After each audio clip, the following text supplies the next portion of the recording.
കഴിഞ്ഞ 10 വർഷക്കാലമായിട്ടുള്ള കേരളത്തിലെ ഓരോ കോൺഗ്രസ് പ്രവർത്തകന്റെയും ഓരോ ലീഗ് പ്രവർത്തകന്റെയും ഓരോ UDF പ്രവർത്തകന്റെയും ഏറ്റവും വലിയ സ്വപ്നം സാക്ഷാത്കരിക്കപ്പെട്ട ദിവസമാണ് ഇന്ന്. കേരളത്തിൽ ഉമ്മൻചാണ്ടി സാറിന് ശേഷം കോൺഗ്രസിന്റെ UDFന്റെ മുഖ്യമന്ത്രി ഉണ്ടായിരിക്കുകയാണ്. ഒരുപറ്റം മാധ്യമപ്രവർത്തകരും ഇടതുപക്ഷവും BJPയും ചില സമുദായ നേതാക്കന്മാരുമൊക്കെ വനവാസം കൽപ്പിച്ച വടശ്ശേരി ദാമോദരൻ മകൻ സതീശൻ എന്ന ശ്രീ VD സതീശൻ കേരളത്തിന്റെ 13ാമത് മുഖ്യമന്ത്രിയായിരിക്കും. നമ്മൾ തെരഞ്ഞെടുപ്പിന്റെ സമയത്താണ് ഇത്തരത്തിലുള്ള വീഡിയോകളുമായി പരസ്പരം സംബന്ധിച്ചത്. ഇന്നിപ്പോൾ ഈ വീഡിയോ ചെയ്യാനുള്ള പ്രധാനപ്പെട്ട കാരണം, ഞാൻ ഡൽഹിയിൽ നിന്നുള്ള KC വേണുഗോപാലിന്റെ ഒരു പത്രസമ്മേളനം കണ്ടു. ആ പത്രസമ്മേളനത്തിൽ ആവർത്തിച്ചുള്ള കുത്തിത്തിരിപ്പ് ചോദ്യങ്ങൾക്ക് അദ്ദേഹം മനോഹരമായി മറുപടി പറഞ്ഞു. അദ്ദേഹം പറഞ്ഞു, ശ്രീ VD സതീശൻ എൻ്റെ പൂർണ്ണമായ പിന്തുണയുണ്ട്, ഹൈക്കമാൻഡ് എടുത്ത തീരുമാനം നടപ്പിലാക്കുക എന്നുള്ളതാണ് എൻ്റെ ഏറ്റവും പ്രധാനപ്പെട്ട ഉത്തരവാദിത്വം. ഇത് പറഞ്ഞു തീരുന്നതിന് മുമ്പ് ഒരു മാധ്യമപ്രവർത്തകൻ കുത്തിത്തിരിപ്പ് ചോദ്യം ചോദിച്ചു, അല്ല KC, നിയമസഭാ കക്ഷിയിൽ അങ്ങേക്കായിരുന്നില്ല ഭൂരിപക്ഷം, എന്നിട്ടും ഇതൊരു സ്വാഭാവികമായ നീതിയുടെ ലംഘനമല്ലേ നടന്നിരിക്കുന്നത്? KC ഇത് കേട്ടിട്ട് ചിരിച്ചിട്ടങ്ങ് നടന്നുപോയി. എൻ്റെ മനസ്സിൽ തോന്നിയ ചോദ്യം മെമ്പർ താഹിറിന്റെ ചോദ്യമാണ്, ഞാൻ ആവർത്തിക്കുന്നില്ല. എങ്കിലും മറ്റൊരു ചോദ്യം ചോദിക്കാം. ഇതേ KCയെ തന്നെ മുഖ്യമന്ത്രിയാക്കുന്നു എന്ന വാർത്ത വന്നപ്പോൾ ഹൈക്കമാൻഡ് നൂലിൽ കെട്ടി ഇറക്കാൻ ശ്രമിക്കുന്നു എന്ന് വാർത്ത കൊടുത്ത ആളുകൾക്ക് ഇപ്പോൾ നീതി നിഷേധമെന്ന് പറയാൻ ചില്ലറ ഉടുപ്പൊന്നും പോരാ. ഇനി എനിക്ക് പറയാനായിട്ടുള്ളത് ലീഗിന്റെയും കോൺഗ്രസിന്റെയും പ്രവർത്തകന്മാരോടാണ്. ചില മാധ്യമപ്രവർത്തകരുടെ പ്രധാനപ്പെട്ട പണിയെന്ന് പറയുന്നത് കുത്തിത്തിരിപ്പാണ്. അതിന് നമ്മുടെ നേതാക്കന്മാർ പലപ്പോഴും നിന്നു കൊടുക്കാറുണ്ട്. നിന്നു കൊടുക്കാതിരിക്കേണ്ട ബാധ്യത നമ്മൾ പ്രവർത്തകർക്കുണ്ട്. കഴിഞ്ഞ 10 ദിവസമായിട്ട് എന്താ കേരളത്തിൽ നടക്കുന്നത്? മുഖ്യമന്ത്രിയുമായി ബന്ധപ്പെട്ട ചർച്ചകളുടെ ഭാഗമായി ചില പ്രവർത്തകർ എന്നെയും വിളിച്ചു ചോദിച്ചു, എന്താ നിങ്ങളുടെ അഭിപ്രായം? ഞാനൊരു അഭിപ്രായം പറഞ്ഞില്ല. കാരണം എൻ്റെ അഭിപ്രായത്തിൻ്റെ പേരിൽ ആരെങ്കിലും തമ്മിൽ തർക്കമുണ്ടാകാൻ ഞാൻ ആഗ്രഹിക്കുന്നില്ല. മാത്രമല്ല, എൻ്റെ അഭിപ്രായത്തിന് ഏതെങ്കിലും തരത്തിലുള്ള പ്രസക്തി ഉണ്ട് എന്ന് ഞാൻ വിചാരിക്കുന്നില്ല. അഭിപ്രായങ്ങൾ പാർട്ടിയിൽ ഉണ്ട് എങ്കിൽ ആ ഫോറത്തിലാണ് പറയേണ്ടതെന്നാണ് എൻ്റെ വിശ്വാസവും. ഈ 3 നേതാക്കന്മാരിൽ 3 പേരും മുഖ്യമന്ത്രിയാകാൻ യോഗ്യരല്ലേ? ആർക്കെങ്കിലും യോഗ്യതയില്ലായ്മയോ അധിക യോഗ്യതയുള്ളതായിട്ട് ഞാൻ വിചാരിക്കുന്നില്ല.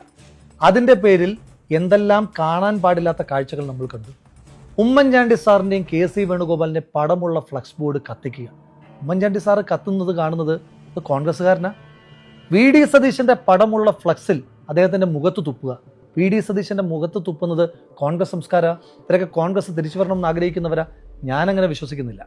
ഞാൻ ഇനിയും പറയാൻ പോകുന്ന ചില കാര്യങ്ങൾ ഒരു പോപ്പുലർ ഒപ്പീനിയൻ ആണെന്ന് എനിക്ക് തോന്നുന്നില്ല. മാത്രമല്ല, അങ്ങനെ കയ്യടിക്ക് വേണ്ടിയിട്ട് എപ്പോഴും അഭിപ്രായം പറയുന്ന ഒരാളല്ല ഞാൻ. ചിലപ്പോൾ ചില ആളുകൾ തെറി വിളിച്ചേക്കാം.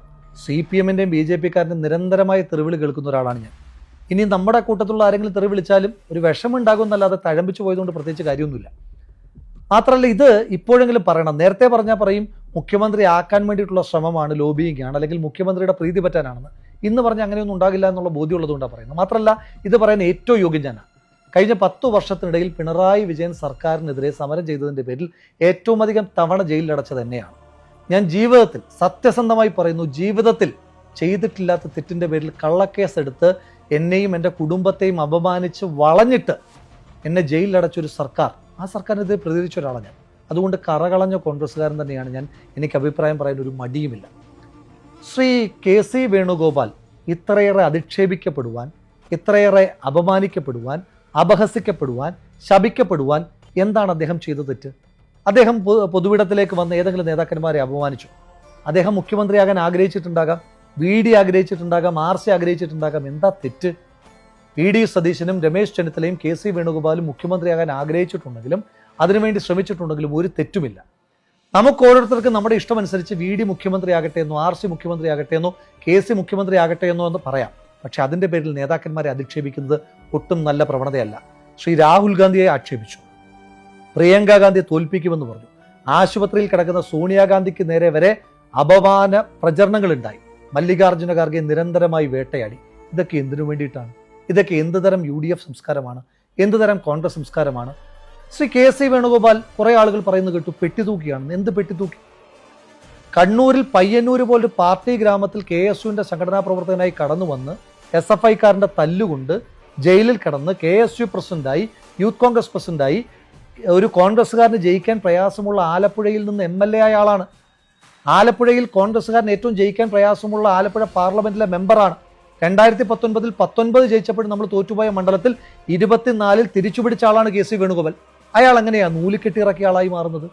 ഈ നാട്ടിലെ സാധാരണക്കാരൻ്റെ ജനായത്ത് അംഗീകാരം നേടിത്തന്നെയാണ് MLAയും MP യും മന്ത്രിയും ഒക്കെയായി ശ്രീ KC വേണുഗോപാൽ മാറിയത്. അദ്ദേഹം ഏതെങ്കിലും സമുദായ നേതാക്കന്മാരുടെ തിണ്ണനിറങ്ങാൻ പോകുന്നത് നിങ്ങൾ കണ്ടിട്ടുണ്ടോ? ആലപ്പുഴയിലെ ഏറ്റവും സ്വാധീനം ഉണ്ടായിരുന്ന കാലത്ത് വെള്ളാപ്പള്ളി നടേശന്റെ വീട്ടിൽ പോയിട്ടില്ലാത്ത ആളാണ് ശ്രീ KC വേണുഗോപാൽ. മാത്രമല്ല, വെള്ളാപ്പള്ളി ഇവരെ 3 പേരെയും തോൽപ്പിക്കണമെന്ന് പറഞ്ഞ് ചുട്ടികൂത്തിയ 3 പേരിൽ ഒരാളാണ് ശ്രീ കെ സി വേണുഗോപാൽ. എന്നിട്ടും ജയിച്ചു വന്നു. ജനങ്ങളൊപ്പം ഉള്ളത് കൊണ്ട് തന്നെയാണ്. നമ്മുടെ നേതാക്കന്മാർ ക്ലാരിറ്റി ഉള്ളവരാണ്. സമുദായ നേതാക്കന്മാരെ കേൾക്കും എന്ന് കരുതി അവരുടെ ആരുടെയും തിണ്ണനിറങ്ങാൻ നമ്മുടെ ഒരു നേതാവും പോകാറില്ല. അത് രമേശ് ചെന്നിത്തലയും പോകാറില്ല, PD സതീശനും പോകാറില്ല, കെ സി വേണുഗോപാലും പോകാറില്ല. ഈ രാജ്യത്ത് കെ സി വേണുഗോപാൽ രാജ്യത്തെ കോൺഗ്രസിന്റെ മുഖ്യധാരയിലേക്ക് വരുന്നത് 2019 ശേഷമാണ്. അതായത് കോൺഗ്രസ് തോറ്റു തുന്നം പാടി രാജ്യത്തെ പ്രധാനപ്പെട്ട നേതാക്കന്മാരെല്ലാം കോൺഗ്രസ് പാർട്ടി ഉപേക്ഷിച്ചു പോയി അവരുടെ സുഖങ്ങളും സൗകര്യങ്ങളും അധികാരവും തേടിപ്പോയപ്പോൾ രാഹുൽ ഗാന്ധിയുടെ തോളോട് തോൾ ചേർന്ന് നിന്ന ആളാണ്. പിന്നെയും തെരഞ്ഞെടുപ്പുകൾ ജയിച്ചിട്ടുണ്ട്. അപ്പോഴൊന്നും കെ സി നമ്മൾ ഓർത്തിട്ടില്ല. ഏതെങ്കിലും ഒരു പാല് സൊസൈറ്റിയിൽ തോറ്റാൽ പോലും നമ്മൾ പറയും കെ സി ആണ് ഉത്തരവാദി. വിജയങ്ങളെല്ലാം രാഹുൽ ഗാന്ധിക്ക്, പരാജയങ്ങളെല്ലാം കെ സി വേണുഗോപാൽ. അയാൾ മറുത്തൊരു അക്ഷരവും മിണ്ടിയിട്ടില്ലല്ലോ. ഈ തെരഞ്ഞെടുപ്പിന്റെ കാലത്ത് അയാളുടെ കോൺട്രിബ്യൂഷൻ ചെറുതാണ്. പാർട്ടി വിട്ട് കോൺഗ്രസിൽ നിന്ന് പിന്തുണയോടുകൂടി MLA ആയ തളിപ്പറമ്പിലെ ഗോവിന്ദൻ മാഷ് ആദ്യം നന്ദി പറഞ്ഞത് കെ സി വേണുഗോപാലിനാണ്. അമ്പലപ്പുഴയിൽ നിന്ന് ജയിച്ചു വന്ന G സുധാകരൻ ആദ്യം നന്ദി പറഞ്ഞത് കെ സി വേണുഗോപാലിനാണ്. അതടക്കം ഈ തെരഞ്ഞെടുപ്പിൽ എല്ലാ നേതാക്കന്മാരും മത്സരരംഗത്തേക്ക് പോയപ്പോൾ ഒരു വിമതൻ പോലും ഉണ്ടാകാതെ, അഭിപ്രായ വ്യത്യാസങ്ങളില്ലാതെ എല്ലാവരും ചേർത്ത് പിടിച്ച നേതാവാണ് ശ്രീ കെ സി വേണുഗോപാൽ. അദ്ദേഹം MLA ആകട്ടെ, അദ്ദേഹം മുഖ്യമന്ത്രി ആകട്ടെ എന്ന് ആരെങ്കിലുമൊക്കെ MLA മാർ ആഗ്രഹിച്ചിട്ടുണ്ടാകും. അതിലെന്താ തെറ്റ്? അദ്ദേഹത്തെ മുഖ്യമന്ത്രിയാകാൻ ആഗ്രഹിച്ച MLA മാരൊക്കെ പെട്ടിതൂക്കികളാണോ? ആലപ്പുഴയിലെ തോമസിനെ ആക്ഷേപിക്കുന്നുണ്ട്. ഗൺമാന്റെ അടി കൊണ്ട്, തലക്കടി കൊണ്ട് ആശുപത്രിയിൽ കിടന്ന തോമസിനെ കാണാൻ പോയ ഒരാളാണ് ഞാൻ, കോൺഗ്രസ് പ്രവർത്തകനാണ് ഞാൻ. അവനെങ്ങനെയാണ് പെട്ടിതൂക്കിയാകുന്നത്? സന്ദീപ് വാര്യർ അധിക്ഷേപിക്കുന്നത് കേട്ടു. BJPയുടെ വിധ്വംസക രാഷ്ട്രീയത്തെ, വിദ്വേഷ രാഷ്ട്രീയത്തെ വിട്ട് കോൺഗ്രസിലേക്ക് വന്നപ്പോൾ ഹൊയ് ഹൊയ് പാടിയ ആളുകളാണ് നമ്മൾ. അതേ നമ്മൾ സന്ദീപ് വാര്യരെ ഇപ്പോൾ അധിക്ഷേപിക്കുന്നത് കാണുന്നു. എന്തുതരം രാഷ്ട്രീയമാണത്? എനിക്ക് ഏറ്റവും വേദന തോന്നിയത് മാത്യു കുഴൽനാടനെ മൂവാറ്റുപുഴയിൽ തോൽപ്പിക്കണമെന്ന് ചില ആളുകൾ പറയുന്നത്. ശരിയാ, മാത്യുവിനെ തോൽപ്പിക്കണം. കാരണം കഴിഞ്ഞ 5 വർഷക്കാലം പിണറായി വിജയന്റെ മുഖത്ത് നോക്കി അയാളോട് മറുപടികൾ പറഞ്ഞിട്ടുള്ള ആളാണ് മാത്യു കുഴൽനാടൻ. മിസ്റ്റർ പിണറായി വിജയൻ, നിങ്ങളും നിങ്ങളുടെ കുടുംബവും നിങ്ങളുടെ മകളും അഴിമതിക്കാരാണ്, മാസപ്പടി വാങ്ങുന്നവരാണ് എന്ന് മുഖത്ത് നോക്കി പറഞ്ഞ മാത്യുവിനെ CPM തോൽപ്പിക്കാൻ നോക്കുമ്പോൾ നമ്മളും ഒപ്പം ചേർന്ന മാത്യു എളുപ്പത്തിൽ തോറ്റുള്ളൂ. പിന്നൊന്ന് ഷാഫി പറമ്പിലിനെ വടകരയിൽ കാലുകുത്തിക്കാൻ സമ്മതിക്കില്ല. ശരിയാ, അവിടുത്തെ CPMകാരും BJPക്കാരും SDPIക്കാരും ഒക്കെ ആഗ്രഹിക്കുന്നുണ്ട് ഷാഫി പറമ്പിലിനെ കാലുകുത്തിക്കരുന്ന്. നമ്മളും കൂടെ കൂടിയ ഷാഫി പറമ്പിലിന് കാലുകുത്താൻ കഴിയില്ല. നമ്മളത് ചെയ്യണം. ഈ തെരഞ്ഞെടുപ്പിന്റെ സമയത്ത് ഏറ്റവും അധികം നേതാക്കന്മാരും അതുപോലെ തന്നെ MLA സ്ഥാനാർത്ഥികളും ഒക്കെ എന്നെ വിളിച്ചിട്ടുണ്ട് ഷാഫി പറമ്പിലുമായിട്ടുള്ള ബന്ധത്തിന്റെ പേരിൽ ഒരു റോഡ് ഷോയ്ക്ക് വേണ്ടിയിട്ട്. അപ്പോൾ തെരഞ്ഞെടുപ്പിന്റെ സമയത്ത് കാലാവസ്ഥ നോക്കാതെ, വെയിലാണോ മഴയാണോ നോക്കാതെ, രാവാണോ പകലാണോ എന്ന് നോക്കാതെ ആളെ കൂട്ടാനും തെരഞ്ഞെടുപ്പിൽ വിജയിപ്പിക്കാനും ഷാഫി പറമ്പിൽ വേണമായിരുന്നു. പെട്ടെന്ന് നമുക്ക് ഉറപ്പില്ലാത്ത, അദ്ദേഹം പറഞ്ഞിട്ടുണ്ടോ ഇല്ലയോ നമുക്ക് പോലും അറിയാത്തൊരു വിഷയത്തിൽ അദ്ദേഹം അൺപോപ്പുലർ ആകണം, അദ്ദേഹത്തിനെതിരെ വെറുപ്പ് നമ്മൾ പടർത്തണം, അദ്ദേഹത്തെ ഇല്ലായ്മ ചെയ്യണം. CPMകാരും പറഞ്ഞിട്ടില്ലാത്ത അധിക്ഷേപം വരെ നമ്മൾ പറയണം. നല്ല രീതിയാണ്. ലിജുവിനെ ആക്ഷേപിക്കുന്നുണ്ട്. ലിജു ചേട്ടൻ്റെ കായംകുളത്ത് വെച്ചിട്ടുള്ള കണ്ണീരോട് കൂടിയിട്ടുള്ള പ്രസംഗം കണ്ടിട്ട് കരച്ചിൽ വന്ന ഒരാളാണ് ഞാനങ്ങനെ വലിയ ലിജു ഫാനോ അദ്ദേഹത്തിൻ്റെ സപ്പോർട്ടറോ ഒന്നും ആയിരുന്നില്ല. പക്ഷേ ലിജു ചേട്ടൻ ഈ തെരഞ്ഞെടുപ്പിൽ ജയിക്കണമെന്ന് ആത്മാർത്ഥമായി ആഗ്രഹിച്ച ഒരാളാണ് ഞാൻ. കാരണം ഹി ഡിസേർവ്സ് ദാറ്റ്. ആ ലിജു ചേട്ടനെ ഇപ്പോൾ നമ്മൾ തോൽപ്പിക്കണം എന്നാണ് പറയുന്നത്. അങ്ങനെ കുറേ ആളുകളെ തോൽപ്പിക്കണം. ശരി, എല്ലാവരും തോൽപ്പിക്കാം. സന്ദീപ് വാര്യർ തൊട്ട് തിരുവനന്തപുരത്ത് ഇപ്പോൾ ജയിച്ച സുധീർ ഷാ പാലോടിനെ വരെ നമുക്ക് തോൽപ്പിക്കാം. എന്നിട്ട് CPMനും BJPക്ക് എളുപ്പമാർഗ്ഗം ഉണ്ടാക്കി കൊടുക്കാം. പ്രിയപ്പെട്ട കോൺഗ്രസിൻ്റെ നേതാക്കന്മാരെ, കോൺഗ്രസിൻ്റെ പ്രവർത്തകരെ, ലീഗിൻ്റെ പ്രവർത്തകരെ, പാർട്ടിയിൽ നിന്ന് പുറത്താക്കിയ ഒരാളാണ് ഞാൻ, പുറത്താക്കപ്പെട്ട ഒരാളാണ് ഞാൻ ചെയ്തിട്ടില്ലാത്ത തെറ്റിൻ്റെ പേരിലാണ് പുറത്താക്കപ്പെട്ടതെന്ന് എനിക്ക് നല്ല ബോധ്യമുണ്ടായിട്ടും, എന്നെ പാർട്ടി കേട്ടിട്ടില്ല എന്നറിഞ്ഞിട്ടും, എന്നോട് നീതിയല്ല കാണിച്ചതെന്ന് ബോധ്യമുണ്ടായിട്ടും, തെരഞ്ഞെടുപ്പിൻ്റെ സമയത്ത് പോലും ഒരു മൗനം കൊണ്ട് പോലും, ഒറ്റ വരി കൊണ്ട് പോലും അസ്വസ്ഥത രേഖപ്പെടുത്താതെ ഈ പാർട്ടിക്കാരനായിട്ട് നിൽക്കുന്ന ഒരാളാണ് ഞാൻ. എനിക്കെതിരെ നടപടിയെടുത്തപ്പോൾ പോലും പാർട്ടിയാണ് ശരിയെന്ന് പറയുന്ന ഒരാളാണ് ഞാൻ. അങ്ങനെ ഒരു കോൺഗ്രസ്സുകാരൻ്റെ അഭ്യർത്ഥനയാണ്. ഇനിയെങ്കിലും നമ്മൾ ഈ ഹെയ്റ്റ് പൊളിറ്റിക്സ് അവസാനിപ്പിക്കണം. നമ്മൾക്ക് ഇഷ്ടമുള്ളൊരു നേതാവിന് വേണ്ടിയിട്ട് മറ്റ് നേതാക്കന്മാരെ ആക്ഷേപിക്കുന്ന CPMകാരും BJPക്കാരും പോലും പറയാനറയ്ക്കുന്ന വാക്കുകൾ പറയുന്ന ആ പ്രവണതയ്ക്ക് നമുക്ക് അവസാനമുണ്ടാക്കണം. കാരണം ഈ നേതാക്കന്മാരെ നാളെ തെരഞ്ഞെടുപ്പിൽ മത്സരിക്കാൻ വരുമ്പോൾ തോളിലേറ്റി നടത്തേണ്ടത് നമ്മളാണ്. അന്ന് നമ്മൾ പറഞ്ഞ കാര്യങ്ങൾ മാത്രം CPMകാർ തിരിച്ചു പറഞ്ഞാൽ അവരുടെ ജോലി എളുപ്പമാകും. അതുകൊണ്ട് നമ്മൾ 10 വർഷമായി കാത്തിരുന്നൊരു സർക്കാർ അധികാരത്തിൽ വന്നിരിക്കുകയാണ്. തെരുവിൽ സമരം ചെയ്ത ആളുകളാണ് നമ്മൾ, അടികൊണ്ട ആളുകളാണ് ഞങ്ങൾ. കാസർഗോഡ് തൊട്ട് തിരുവനന്തപുരം വരെ ഒരു ബസ് ഇങ്ങനെ പോയ വഴിക്ക് അത്രയും കരിങ്കൊടി കാണിച്ചതിൻ്റെ പേരിൽ ക്രൂരമായി ആക്രമിക്കപ്പെട്ട ഒരു സംഘം സഹപ്രവർത്തകർ എനിക്കുണ്ട്. ഒരുപാട് കേസുകളുള്ള ആളുകളുണ്ട്. അപ്പോൾ അതുകൊണ്ട് നമ്മുടെ എല്ലാം കൂട്ടായ്മയുടെ വിജയമാണ്, ജനങ്ങൾ നമുക്ക് സമ്മാനിച്ച വിജയമാണ്. ഈ പാർട്ടി അങ്ങനെ തെറ്റ് ചെയ്യുന്നൊരു പാർട്ടിയല്ല. നമ്മൾ ചില ആളുകൾ വാദത്തിന് വേണ്ടി പറഞ്ഞു കെ സി വേണുഗോപാൽ ഹൈക്കമാൻഡിനെ മാനിപ്പുലേറ്റ് ചെയ്യും, മധ്യപ്രദേശും രാജസ്ഥാനും ആവർത്തിക്കും. സത്യത്തിൽ എന്താ മധ്യപ്രദേശും രാജസ്ഥാനും സംഭവിച്ചത്? ഇതിനു മുൻപ് പറയാഞ്ഞത് അങ്ങനെ കെ സി പക്ഷം പിടിക്കുകയാണെന്ന് നിങ്ങൾ പറയുമെന്നുള്ളത് കൊണ്ടാണ്. രാജസ്ഥാനിൽ സത്യത്തിൽ ഹൈക്കമാൻഡിന് താല്പര്യം സച്ചിൻ പൈലറ്റിനെ മുഖ്യമന്ത്രിയാക്കുക എന്നുള്ളതായിരുന്നു. പക്ഷേ രാജസ്ഥാനിലെ മഹാഭൂരിപക്ഷം ആളുകളും അവിടുത്തെ MLA-മാരും പറഞ്ഞു അല്ല, അശോക് ഗെഹ്ലോട്ടാണ് ശരിയെന്ന്. പാർട്ടി അതിനോടൊപ്പം നിന്നു. അതായിരുന്നു സത്യം. കാരണം സച്ചിൻ പൈലറ്റ് പാർട്ടി വിടുന്നതിനെ പറ്റി ആലോചിച്ചു. അധികാരമില്ലാത്തപ്പോഴും അശോക് ഗെഹ്ലോട്ട് കറകളഞ്ഞ കോൺഗ്രസ്സുകാരനായി തുടരുന്നു.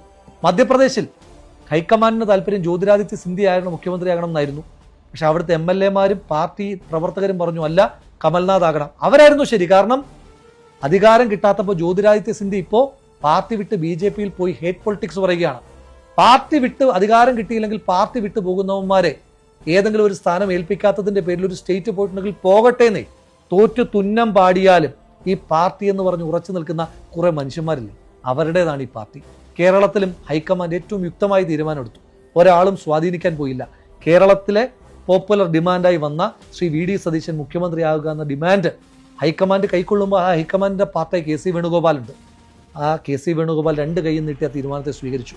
രമേശ് ചെന്നിത്തല VD സതീശനോടൊപ്പം പരിഗണിക്കപ്പെട്ട ആളാണ്. VD സതീശൻ പറയുന്നത് പോലെ അദ്ദേഹത്തിന്റെ നേതാവായിരുന്ന ആളാണ്. ആ രമേശ് ചെന്നിത്തലയാണ് VD സതീശന് പിന്തുണയുമായിട്ടുള്ള കത്ത് കൊടുക്കുന്നത് ബഹുമാനപ്പെട്ട ഗവർണർക്ക്. ഇതാണ് കോൺഗ്രസ് നേതൃത്വത്തിന്റെ ഒരു സൗന്ദര്യം, ബ്യൂട്ടി ഓഫ് അവർ ലീഡർഷിപ്പ്. അതുകൊണ്ട് ആ ട്രൂ സ്പിരിറ്റ് നമ്മളും ഉൾക്കൊള്ളണം. വീണ്ടും അഭ്യർത്ഥിക്കുന്നു, പാർട്ടിയിൽ നിന്ന് പുറത്താക്കപ്പെട്ട ഒരു പാർട്ടിക്കാരൻ്റെ അഭ്യർത്ഥനയാണ്. നമ്മൾ കാത്തിരുന്ന വിജയമാണ്. ഇനിയെങ്കിലും നമുക്കിത് ആഘോഷിച്ചു തുടങ്ങണം. നമസ്കാരം.